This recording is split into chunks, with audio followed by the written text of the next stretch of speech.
All right, still waiting for some people to pour in here. Thank you guys who are in here already for joining me. MLS matches are about to kick off. We had a few of them that got pushed back. COVID's going to COVID, the Hurricane's going to hurricane. Issues across the MLS with that, just like the NFL. Hopefully they get it under wraps, but I got a feeling with the fall coming in, it's going to be rough with COVID. It's going to be rough, and MLS doesn't have that much longer left on the slate, but at the same time, you got to worry about COVID. You have to. So we're going to get started here. Make sure you put in comments if you have any questions about any of the matches tonight, but it's not my favorite slate. There's a lot of chalk here in this card. So I'm going to play it pretty safe. I know on Wednesday we bet the board. First show on Pub Sports Radio. I loved it. I love the slate, and it didn't work out. But we're back this weekend. We've been very good in MLS this year. It's been one of our best leagues. It actually has been our best league since it started back up in the summer. So let's go ahead and get it started. First match is one of the more intriguing ones of the night.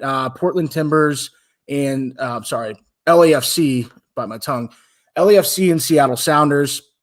LAFC, a lot of issues with them right now as far as their lineup here. I'm looking at the lineups.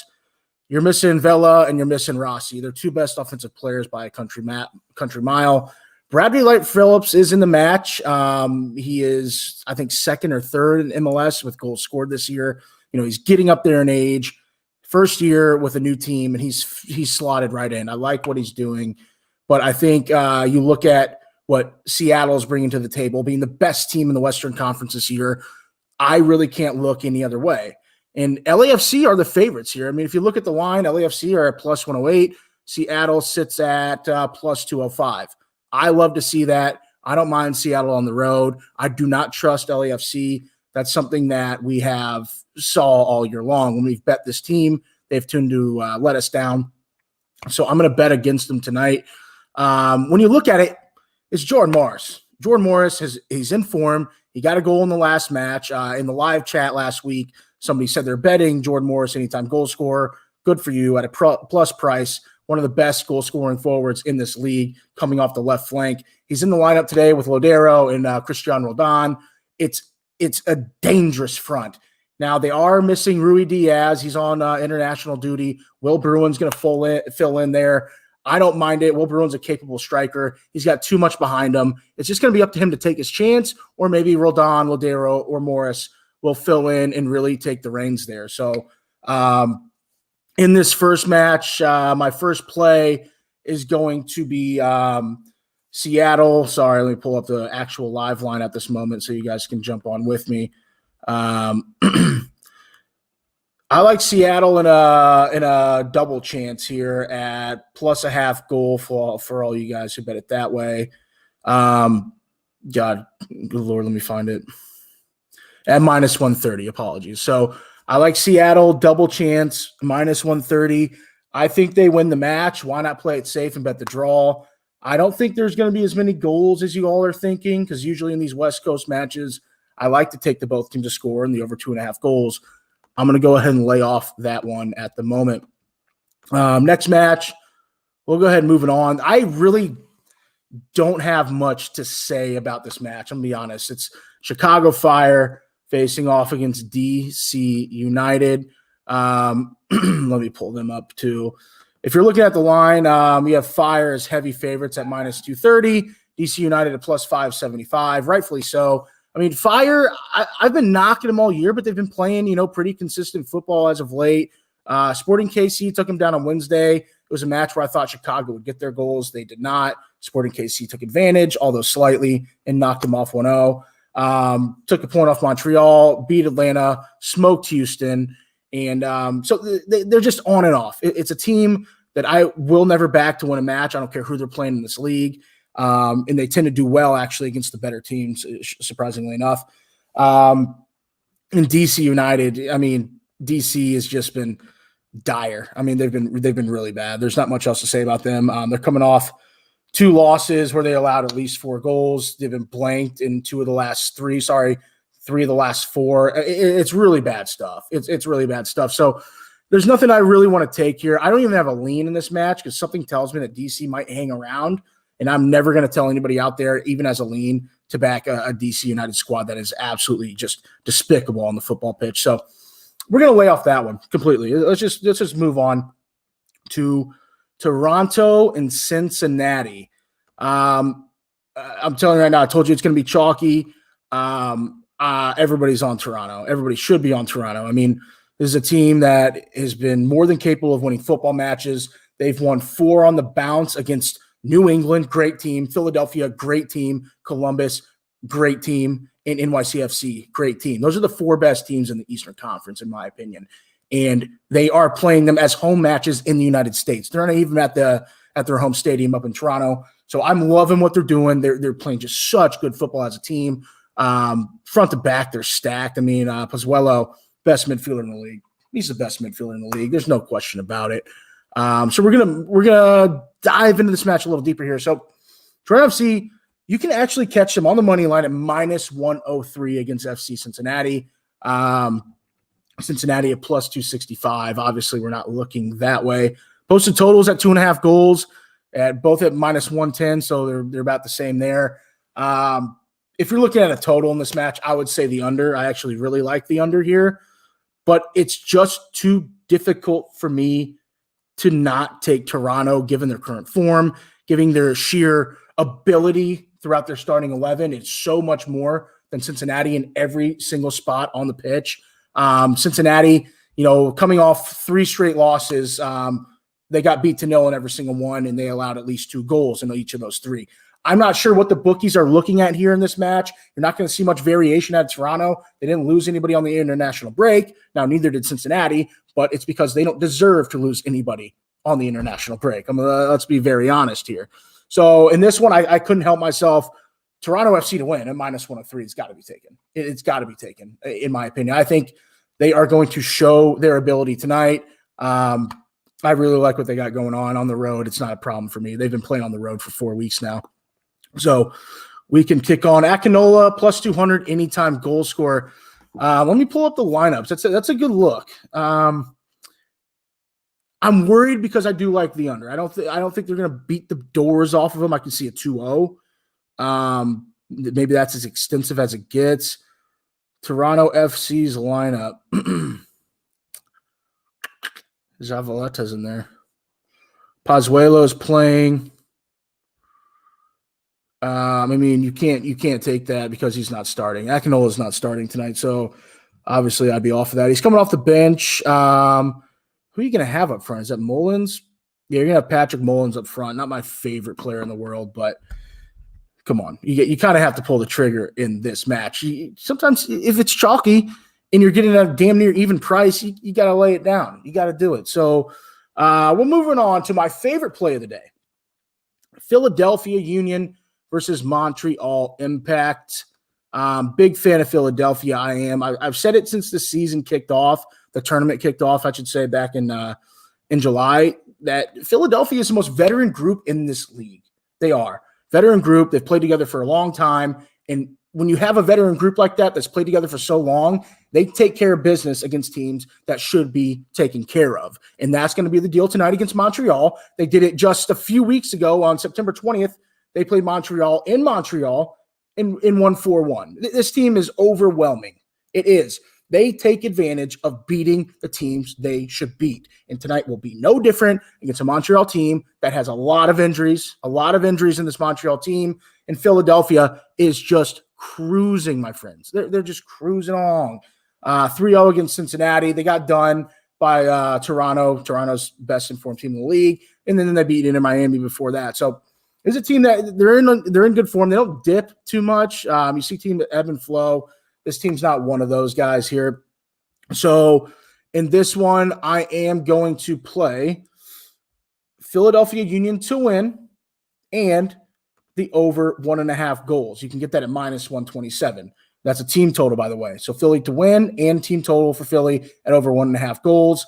Montreal Impact, not a good defensive team. And you know what?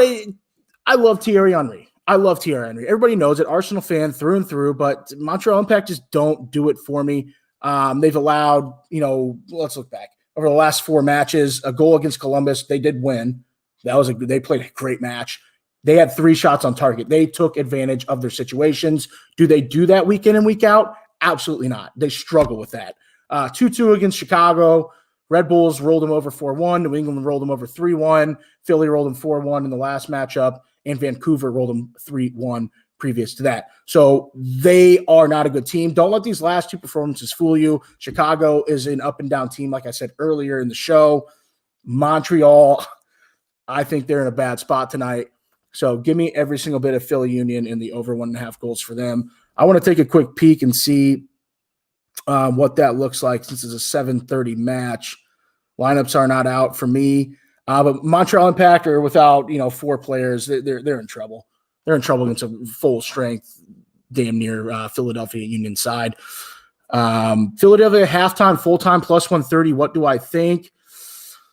I'm not a big fan of the halftime, full-time. It's just it can really get you. I'm a big proponent of second half goals for C. Sturp. He's the one who said that in the comments. I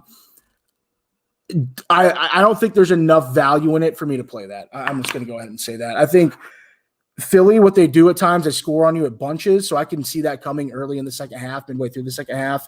I won't be worried if this thing is knotted at halftime because I firmly believe Philly will get it done. Do I think it'll be knotted at halftime? Absolutely not. Absolutely not. Let's get real here.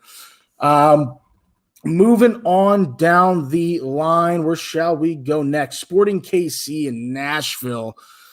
I like Nashville. I love the way they play soccer. I absolutely love them. They sit in deep, and they do not allow mistakes. They don't give away goals. There's nothing cheap about them. They fight hard. I really like them. Sporting KC. I think this is a really good matchup for Nashville, guys. I think it's a really, really good matchup for Nashville. You're going to have Kinda up top. Kinda's a midfielder. He's going to shuffle up to the front of the line since Polito's on international duty for Sporting KC. They're without their best player by a country mile. So that's a worry for me. But I'm looking more towards, again, Nashville. Nashville, I think they've got the most clean sheets in the league this year, coming off a clean sheet. Walker Zimmerman, again, another player at the beginning of the year when I did my breakdown of LAFC, I thought LAFC would regress pretty heavily due to Walker Zimmerman. They let him walk. They didn't resign him. They let him walk. Big mistake. He's been the best defender in Major League Soccer, bar none this season. Not even close. He anchors that team. He's exceptional. He's exceptional with his ability, but he is even better with the way he controls the football match. He sees that thing all around the pitch. He's organized. Everybody listens to him. They respect him. It is the biggest get Nashville could have hoped for in this offseason, and that's the reason Nashville's hanging around the playoffs.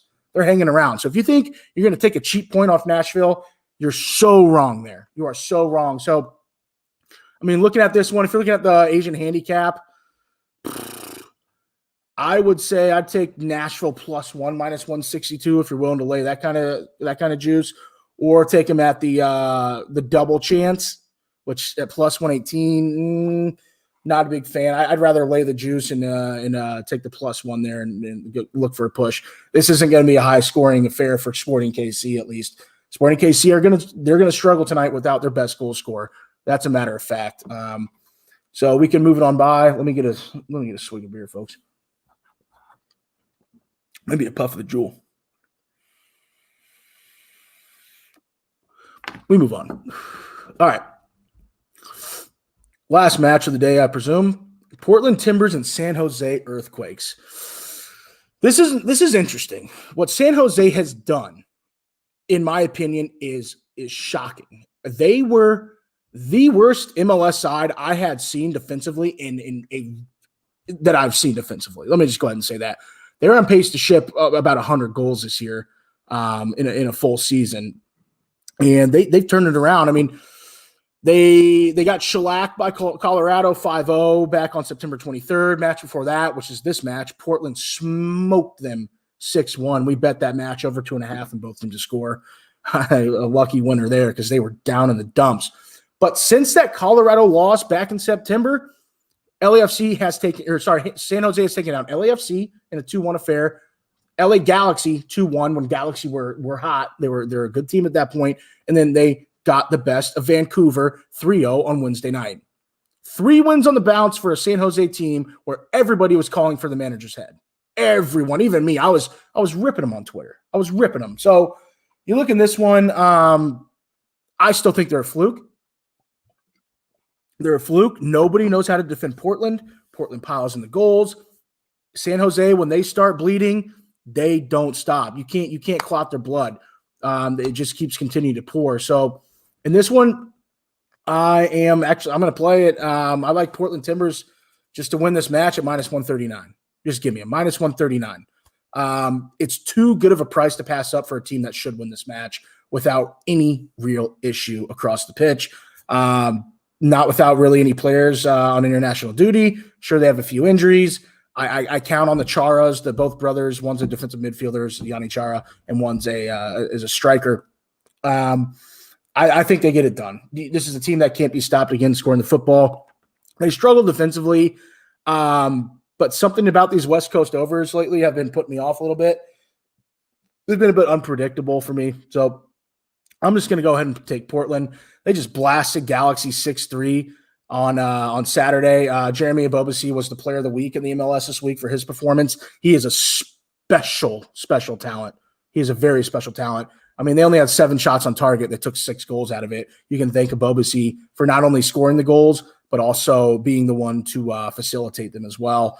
And so, yeah, give me Yanni Chara, give me Mora, give me Ebobisse up top with Diego Valeri, Chara, and Williamson in the midfield. That midfield's way too much for the Quakes. So that's going to go ahead and wrap this show up. I appreciate everybody for listening. You can rewatch it on YouTube if you need to at Pub Sports Radio. And good luck. Hopefully it'll be a good night, and we'll see you next time. Cheers.